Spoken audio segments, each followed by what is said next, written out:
오늘의 큐티 말씀은 사무엘하 24장과 역대상 21장과 22장 1절의 말씀을 함께 묵상해 보았습니다. 이 부분은 다윗의 인구조사에 대한 내용인데 비교하면서 관찰을 해보면 사무엘하에서는 하나님의 다시 이스라엘을 향한 진노로 다윗을 격동시켰다고 나와 있지만 역대상 말씀에는 사탄이 일어나 이스라엘을 대적해서 다윗을 충동하였다라고 하고 있어요. 그래서 인구조사를 했을 때 사무엘하는 이스라엘이 80만, 유다가 50만이라고 했는데 역대상에서는 이스라엘이 100만, 유다가 47만이고 조금 뒤에 보면 요압이 왕의 명령을 마땅치 않게 여겨서 레위와 베냐민 지파는 계수하지 않은 게 이 숫자입니다. 이것으로 볼 때 역대상에 나오는 숫자가 훨씬 많은 것으로 알 수 있고요. 그리고 사무엘상에서는 인구조사를 9개월 20일 만에 완성했다고 했습니다. 둘 다 공통적으로 요압은 그 일을 원하지 않았고 요압은 하나님께서 100배나 더 하시기를 원한다는 얘기를 하고 있습니다. 하지만 다윗은 재촉해서 요압과 군사령관을 재촉했고 그 이후에 다윗은 자책하고 하나님께 큰 죄를 범했다라고 고백을 하고 선견자된 갓을 통해서 이제 세 가지 재앙, 7년 기근, 석 달 쫓김, 3일 전염병 중에 선택하라고 했을 때 다윗은 하나님의 손에 빠지고 사람의 손에 빠지기를 원치 않는다 라고 해서 전염병으로 7만 명의 이스라엘 백성들이 죽게 됩니다. 그 위에 똑같이 하나님이 재앙을 내리심을 뉘우쳤다고 했는데 여기서 뉘우쳤다라는 단어가 영어 성경에는 grieve, 그러니까 심히 비통해하는 하셨다라고 나와 있습니다. 그래서 이제 타작마당이 나오죠. 사무엘하에서는 아라우네, 여기는 역대상에는 오르나는데 이것은 같은 단어이지만 발음상의 차이라고 합니다. 그리고 사무엘하에서는 은 50세겔을 주고 샀다고 했는데 역대상에서는 금 600세겔, 참 많은 차이가 나죠. 그 해석을 보니까 다른 주석을 찾아보니 은 50세겔은 번제의 비용만 은 50세겔을 지불했다라는 것이고 금 600세겔은 이후에 이 땅에 예루살렘 성전을 짓기 때문에 그 지은 터까지 번제와 화목제물 에서 성전을 지을 터까지 다 계산한 값을 얘기하는 것이라고 하는데 그것이 조금 합당한 이유가 역대상에서만 다윗이 어떻게 하나님의 천사의 칼을 두려워해서 감히 그 앞에 가서 하나님께 묻기도 두려워하였다라는 것과 이는 여호와 하나님의 성전이요 이스라엘의 번제단이라는 말이 추가가 되어 있어요. 그래서 이 금 600세겔에 대한 내용은 합당한 해석인 것 같고요. 그 이후에 번제와 화목제를 드린 이후에 기도를 드리시고 재앙을 그쳤습니다. 그 과정 중에 다윗은 주의 손으로 나와 내 아버지의 집을 치시고 이스라엘 백성이 무슨 잘못이 있냐, 자기와 자기 집안에게 재앙을 내리라라는 그런 고백도 하고 있습니다. 이 내용의 차이가 있는 첫 번째 부분이 하나님께서 이스라엘을 향해 진노를 했냐 해서 다윗을 격동시켰냐 아니면 사탄이 일어나 이스라엘을 대적했냐, 이 부분에 대해서 논란이 있을 것 같아서 찾아보니 어떤 내용에 제7일 안식일 재림교회 성경난의 문제 해석이라는 것을 알게 되었는데 나중에 여기에 어떻게 얘기하고 있냐면 사단에게 자유를 주어 다윗을 격동하여 죄에 빠지게 했고 다윗에게 자유의지를 주어 죄를 짓기로 선택하도록 하셨는데 궁극적으로 이 모든 것을 하나님께서 하신 것으로 돌리는 것이 히브리 사고라고 합니다. 결론적으로 하나님께서는 죄인을 격동시키거나 사주하여 악을 행하도록 하지 않으시고 다만 그들에게 자유를 주어 악을 선택하도록 허용하실 뿐이라는 것입니다. 이 해석이 정말 맞다라고 생각했는데 이렇게 제가 참고한 구절이 제7일 안식일 재림교회라는 것을 알고 적지 않게 놀랐지만 이 교회에서 참으로 성경 연구를 많이 한다는 생각이 들었고 오히려 이 성경을 너무나도 많이 연구하는 중에 조금 살짝 이상한 데로 빠지면 이렇게 될 수도 있겠다. 이 사람들의 모든 것이 100%다 틀렸다라는 생각은 안 들고 너무 깊이 또 성경이 알려주지 않는 내용을 가지고 그것이 무엇일까 인간의 이성으로 연구를 하다 보면 잘못된 길로 가지 않을까라는 생각이 드는데 하지만 그것을 계속해서 살짝 잘못인 부분을 계속해서 가지고 가는 것은 또 아니라는 생각이 듭니다. 이것은 사족이고요. 그래서 다윗의 말년의 행적은 사실은 참 좋지는 않은 것 같아요. 다윗을 생각하면 내 마음에 맞는 사람, 그의 마음에 맞는 사람이라고 딱 이것이 참 많이 나오는 것 같은데 사무엘상 13장 14절에 다윗을 선택하는 부분에 나올 때 처음에 그의 마음에 맞는 사람이라는 말씀이 나오고 그 사도행전의 13장 22절에 내 마음에 맞는 사람 딱 두 번밖에 나오지 않고 있어요. 우리가 많이 알고 있는 내 마음에 합한 사람이라는 말은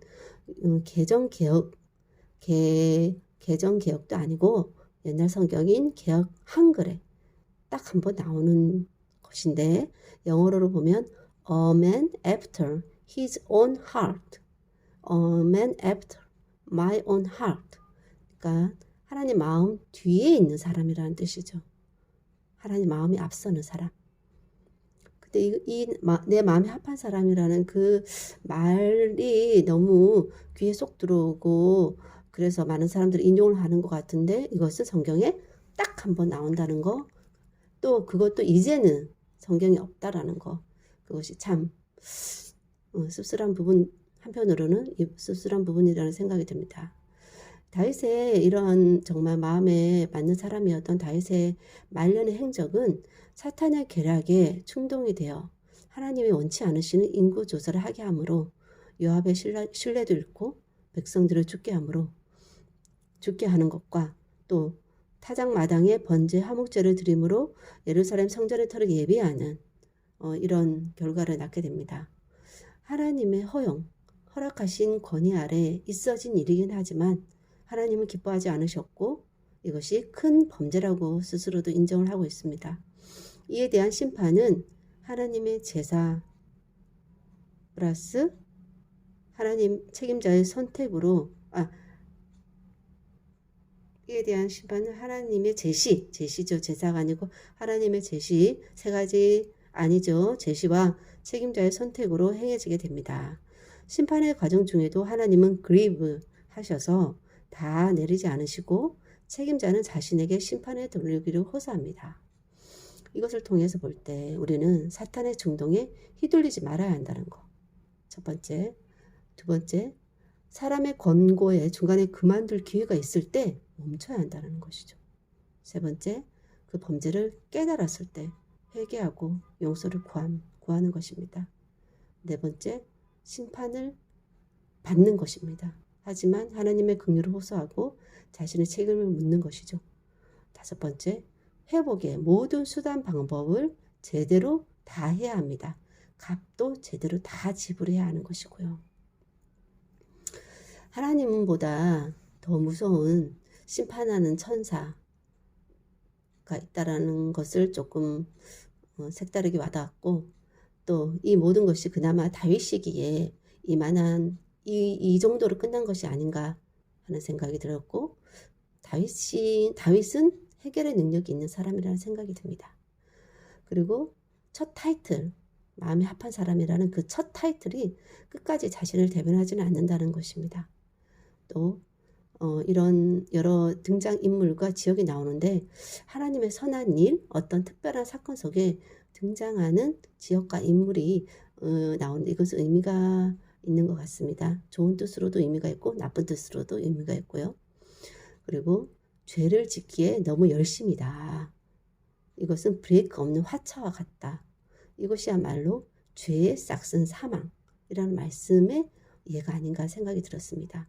죄를 열심히 지은 임금으로 받은 사망의 정확한 예시라는 생각이 듭니다. 하나님 아버지, 오늘 또 말씀을 통해서 다윗의 말년의 모습을 보게 됩니다. 다윗이 사탄의 그런 충동에 휘둘리지 않았으면 좋았겠지만 인간이기 때문에 그 틈을 파고드는 사탄의 그런 공격을 늘 막기에는 역부족인 다윗의 연약함을 또 보게 됩니다. 하지만 다윗은 이런 모든 중간 과정 가운데 안타까움과 슬픔과 많은 희생과 정말 생명을 치르는 그런 과정들을 겪지만 결국은 하나님과 다시 화목하는 그런 해결을 보여줌으로 말미암아 우리의 그런 연약함에도 불구하고 또 연약함에 휘둘려 사탄으로 정말 그런 사탄의 휘둘림에 휘둘리는 열심으로 휘둘려서 그 사막이라는 임금을 받기까지도 휘둘리는 저희들의 연약한 모습이 있지만 그럼에도 하나님의 그런 해결 방법을 받아들임으로 그런 심판을 온전히 받고 죄의 값을 치름으로 하나님 해결할 수 있는 그 방법인 예수 그리스도의 십자가를 저에게 주심을 감사합니다. 저희들은 치를 위치도 아니고 치를 것도 치를 능력도 안 되는 것을 아시기에 또 어떠한 대가를 치르더라도 하나님 입장에서는 그것으로 만족이 되어지지 않기 때문에 하나님께서 예비하신 예수 그리스도의 당신의 죽음으로 말미암아 하나님 모든 것을 이미 치러주셨음을 인해서 감사를 드립니다. 그것을 온전히 받아 하나님 매일 넘어지고 매일 번제하지만 다시 예수님의 그런 십자가 보혈을 의지하고 값을 치르신 것을 믿음으로 받아들이고 또 담대히 주님의 은혜의 보좌 앞으로 나아가는 제가 될 수 있도록 도와주시옵소서.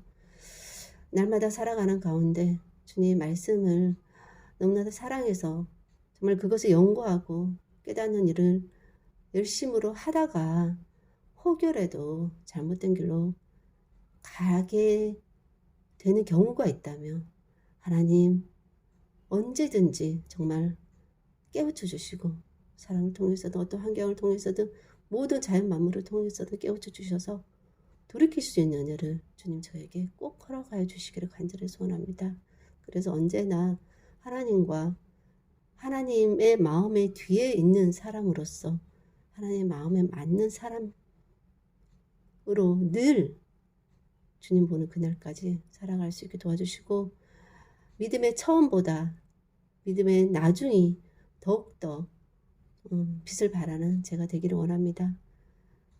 먼저 된 자가 나중되고 나중된 자가 먼저 된다는 그 말이 저의 개인의 삶 가운데서도 적용되어질 수 있도록 도와주시옵소서.